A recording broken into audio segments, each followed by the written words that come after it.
Waalaikumsalam warahmatullahi wabarakatuh.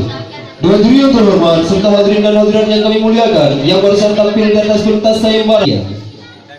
Selanjutnya kita panggilkan pemegang nomor undian 143, 142 yang akan membacakan surat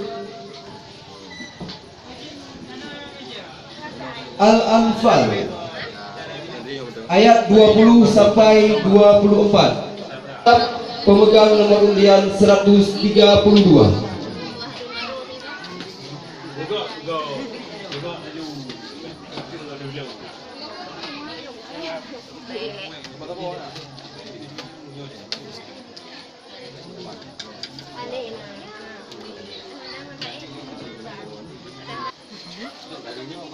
Di dekat tadi.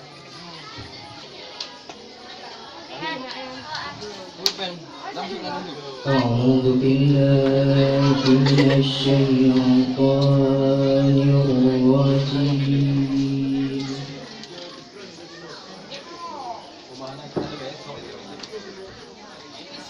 بسم الله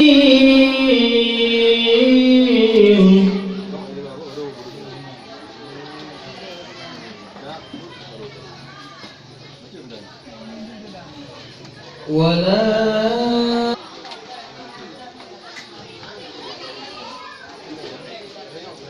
يا أيها الذين آمنوا